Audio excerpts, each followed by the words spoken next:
안녕하세요.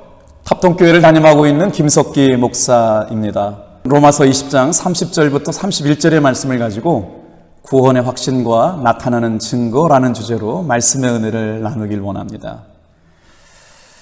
신앙생활하면서 가장 큰 고백이 있다면 구원의 확신 아닐까요? 그 일로 인해서 나타나는 증거를 경험하고 산다는 것만큼 행복한 신앙생활은 없을 거라고 생각이 됩니다. 말씀 먼저 읽어볼게요. 예수께서 제자들에게 이 책에 기록되지 아니한 다른 표적도 많이 행하셨으나 오직 이것을 기록함은 너희로 예수께서 하나님의 아들 그리스도이심을 믿게 하려 하며 또 너희로 믿고 그 이름을 힘입어 생명을 얻게 하려 함이니라. 사도와 요한이 성경책을 기록하고 있는 이유에 대해서 기록의 목적을 분명히 하고 있는 말씀인데, 이것을 기록하면 너희로 예수께서 하나님의 아들 그리스도이심을 믿게 하려 하며 너희로 믿고 그 이름을 힘입어 생명을 얻게 하려 함이다. 그러니까 예수를 믿음으로 말미암아 우리에게 놀라운 구원의 은혜를 주셨고, 구원의 은혜는 증거로 나타나게 되었는데, 그 증거가 바로 뭐냐?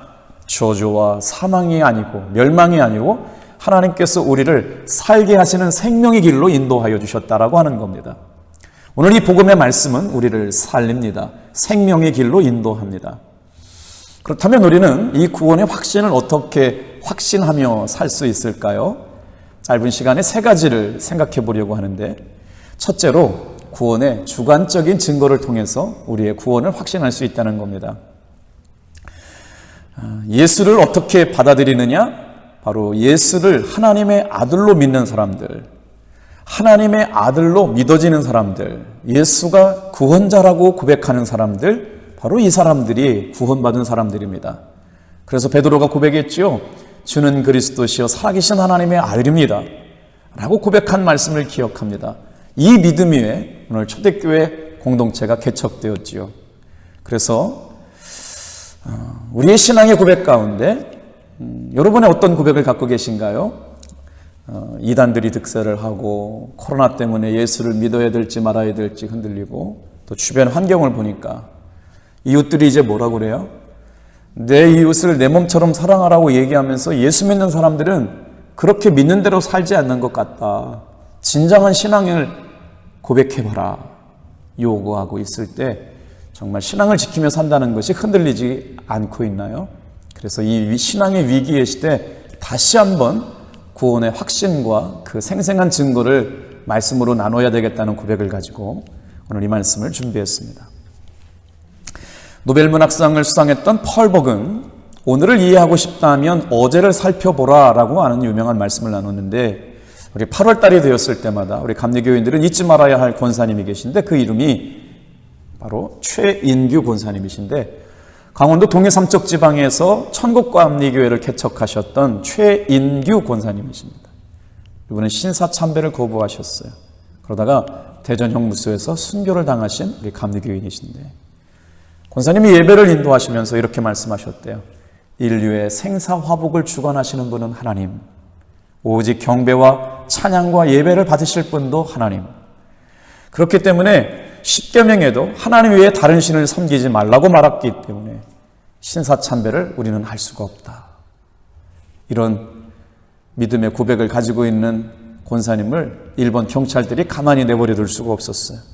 그래서 1940년 5월에 신사참배를 하고 신사참배를 거부하고 일본 천황을 못 오겠다는 이유로 구속 기소했는데, 어찌 보면 너무나도 당연한 일이었습니다. 서슬퍼런 일제치하에서 그런 설교를 했으니까 말이죠. 그런데 권사님은 갖은 고문과 매질에도 불구하고 감옥에서도 복음을 전하는 일을 주저하지 않으셨답니다. 그래서 예수 믿으라고 감옥에서도 그렇게 말씀을 하셨대요. 일본 순사들이 우리 권사님을 망신 주려고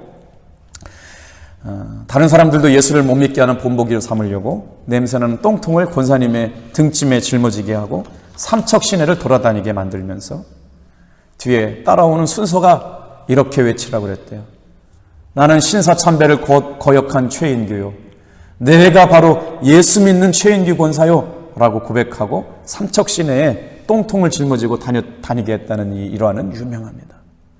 그 순간에도 권사님은 나 같은 죄인이 예수님의 고난에 참여하게 된 것이 얼마나 감격한 일인가라고 눈물을 흘리시면서 그 고난의 때를 지나가게 하셨는데, 그때 친구 차국성이라는 사람이 최인규 권사님이 온몸에 고문으로 만신창이가 되었을 때 그를 보고 경찰서장에게 찾아가서 이런 얘기를 했답니다. 원래 제 친구 최인규는 정신병을 앓았던 사람이요, 정신병자요. 근데 예수를 믿고 나은 사람인데 아무리 생각해도 그가 정신병이 다시 도진 모양이니까 제가 잘 타일러서 더 이상 저런 얘기 못하게 하겠으니까 돌려보내 석방해 주십시오. 그런데 그 경찰서장이 그 얘기를 잘 듣고 있다가 벌떡 자리에 일어나면서 아니요, 당신이 정신병자요. 예수를 믿으려면 최인규 저 사람처럼 믿으시오 라고 얘기했답니다.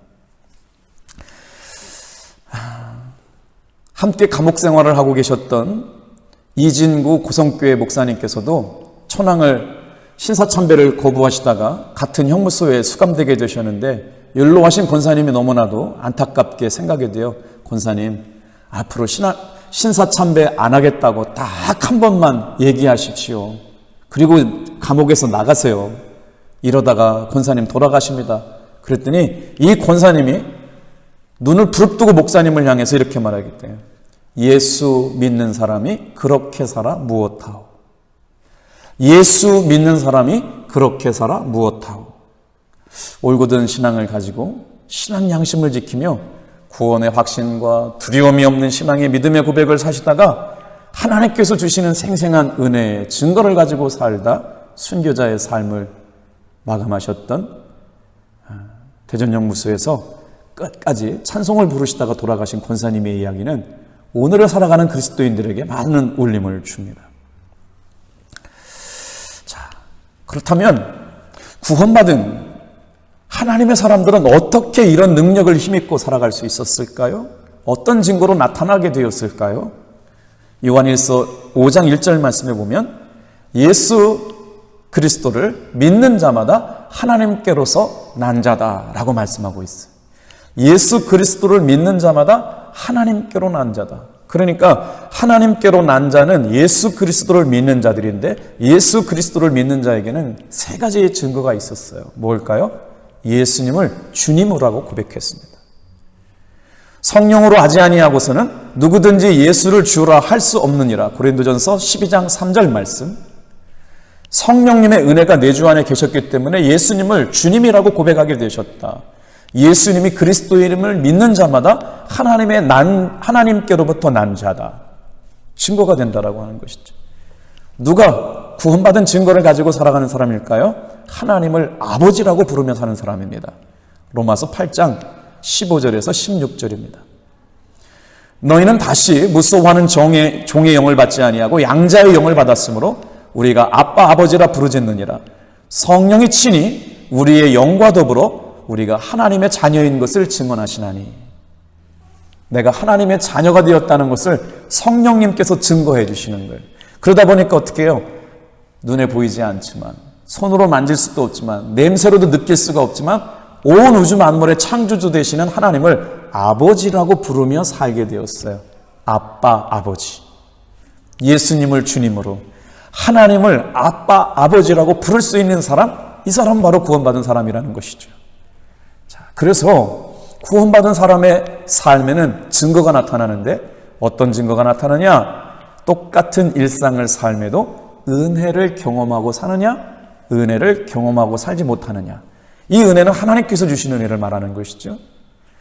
하루를 살더라도 하나님의 은혜 가운데, 야, 하나님께서 도우셨구나, 하나님께서 역사하셨구나, 하나님의 은혜를 고백하며 사는 거듭난 삶을 사는 믿음의 성도들이 되게 하셨다라고 하는 것이죠. 고린도전서 2장 12절 말씀에도 보면 우리가 세상의 영을 받지 아니하고 오직 하나님께로부터 온 영을 받았으니 이는 우리로 하여금 하나님께서 우리에게 은혜로 주신 것들임을 알게 하려 하심이라. 성도는 하나님의 은혜로 살아가는 사람들이기에 오늘도 우리에게 하나님, 내가 구원받은 자녀가 맞습니까? 라고 의심이 가는 분이라면 주님께 기도해 보세요. 은혜 좀 부어주세요. 은혜 받기를 원합니다. 하나님의 살아계신 것을 은혜라고 고백할 수 있는 사람이 되길 원합니다. 말씀해 보시길 바랍니다. 자, 두 번째로 하나님의 은혜로 구원받은 성도가 된다라고 하는 것은 주관적인 증거가 있을 뿐만 아니라 객관적인 증거를 하나님께서 이미 우리에게 주셨다는 것이죠. 자, 예수님을 영접하는 사건이 내게 주관적인 증거라면 예수님께서 나에게 주신 구원이 객관적인 증거로도 표현되어져 있는데 이것을 하나님의 계시된 말씀, 하나님의 성경의 말씀이라고 우리는 고백합니다. 그래서 31절 말씀을 같이 한번 읽어볼게요. 오직 이것을 기록함은 너희로 예수께서 하나님의 아들이심을, 하나님의 아들 그리스도이심을 믿게 하려 하며 또 너희로 믿고 그 이름을 힘입어 생명을 얻게 하려 함이라. 사도 요한이 성경을 기록한 목적, 예수께서 하나님의 아들이신 것을, 그리고 구원자 되시고 구세주 되신 것을 믿게 하려 하며 믿음으로 말미암아 그 이름을 힘입어서 영생 곧 생명을 주시는 걸 알게 하기 위함이다. 이게 바로 성경에 기록한 목적이기 때문에 성도가 내가 구원받았는지 구원받지 못했는지 이단들의 말에 그날과 그때와 그 시와 깨달음이라고 얘기하지 않아도 이미 예수를 믿음으로 말미암아 주시는 부인할 수 없는 객관적인 증거가 있는데 그것이 바로 뭐냐? 하나님의 말씀이 나의 구원을 확증하고 증거하고 있다라고 하는 것이죠. 그래서 이 성경의 약속이 거짓이 없는 것이라고 히브리서 6장 17절에서 18절 말씀에 보면 하나님의 약속을 기업으로 받는 자들에게는 그 뜻이 변치 아님을 충분히 나타내시려고 그 일에 맹세로 보증하셨으니 이는 하나님이 거짓말 하실 수 없는 두 가지 변치 않는 사실을 못할 사실을 인하여 앞에 있는 소망을 얻으려고 피하여 가는 우리로 큰 안위를 받게 하려 하심이라. 무슨 말씀이냐면 하나님께서 충분히 변치 않는 증거를 우리에게 보이셨대요. 하나님이 거짓말하시지 않는다라고 하는 것을 두 가지 변치 못할 것을 확인하여 주셨다는 것입니다. 그래서 우리는 그 소망을 가지고 하나님의 은혜의 보좌 앞에 나가게 됐다라고 하는 것이죠. 하나님이 하신 약속, 하나님이 하신 맹세.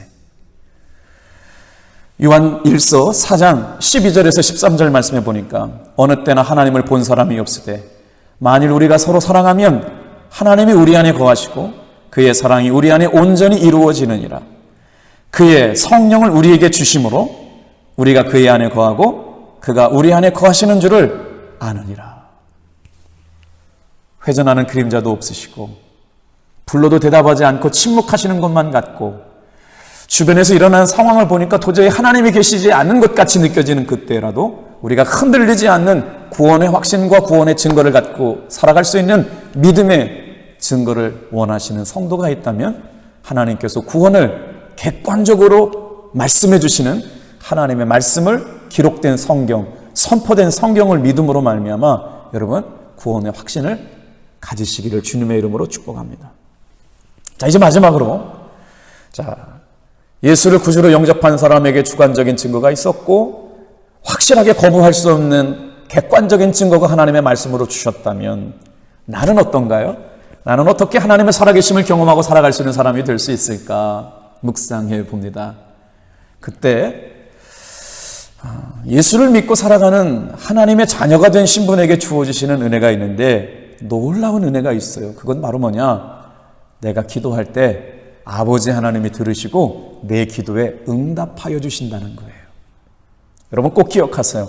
내가 구원받은 하나님의 자녀가 되었다. 거부할 수 없는 생생한 고백이 뭐냐? 나의 기도에 응답해 주시는 하나님이 계시다는 것, 나의 아버지가 되셨다라고 하는 것이죠.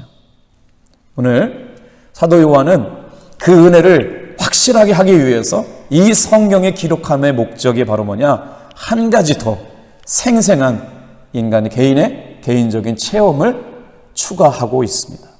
이게 바로 뭐냐면 성도들의 기도예요. 기도에 응답하여 주시는 하나님을 만나며 사시길 바랍니다. 오늘도 의심이 되거든. 예수님의 이름을 가지고 기도해 보세요. 하나님, 내가 구원받은 자녀가 맞아요? 내가 예수 이름 믿으면 구원받아요? 내 삶의 증거가 있기를 원해요. 그렇다면 여러분 하나님 앞에 기도해 보세요. 여러분의 기도가 응답되는 그 순간부터 하나님의 자녀가 되었다는 변치 못할 확실한 고백을 가지고 살아가는 성도가 될 줄로 믿습니다. 그것이 구원받은 자녀이고 하나님의 자녀가 됐다는 증거가 되는데, 우리의 모든 기도가 응답되는 건 아닙니다. 단서가 있어요. 전제가 있어요. 우리가 드린 기도가 하나님의 뜻 안에 있는가라고 하는 것입니다. 인간적인 욕심을 가지고 기도하는 기도는 응답되지 않습니다.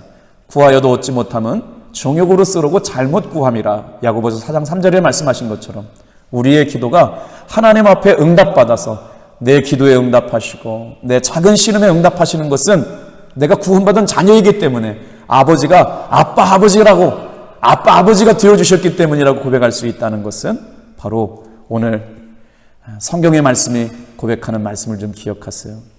우리가 그를 향하여 담대히 가진 것은 이것이니 그의 뜻대로 무엇을 구하면 그가 들으심이라. 우리가 무엇이든지 구하는 바를 들으시는 줄을 안즉 우리가 그에게 구한 것을 얻은 줄을 또한 아느니라. 하나님은 우리가 악할지라도 우리의 기도를 들으시고 우리의 죄를 용서해 주시는 분이에요. 우리의 허물을 사해 주시는 분인 줄로 압니다. 하늘에 계신 아버지 하나님이 오늘 저와 여러분들의 기도를 듣고 응답하여 주십니다. 자, 이렇게 어려운 시대를 살아가는 코로나 혼란한 상황 가운데 정말 필요한 신앙을 다시 한번 묵상해 봅니다. 나의 구원의 확실한 증거, 주관적인 증거를 여러분 고백해 보시길 바랍니다. 그것이 있는 사람은 하나님의 자녀가 된 것을 흔들림 없이 누구 앞에서라도 고백할 수 있게 된 것이죠. 구원의 객관적인 증거가 이미 우리에게 주어졌다는 겁니다. 하나님의 말씀. 그 말씀과 기도로 거룩하여 저는 성도의 삶을 통해서 확신하시길 바랍니다. 오늘도 우리가 하나님의 자녀가 되었다는 뚜렷한 고백, 주님의 기도에 응답하여 주시는, 우리의 기도에 응답하여 주시는 하나님의 은혜, 이것을 통해서 구원의 확신, 구원의 증거를 가지고 승리하는 믿음의 삶 사는 귀한 성도님들 되리기를 주님의 이름으로 축복합니다. 빛이 있어라.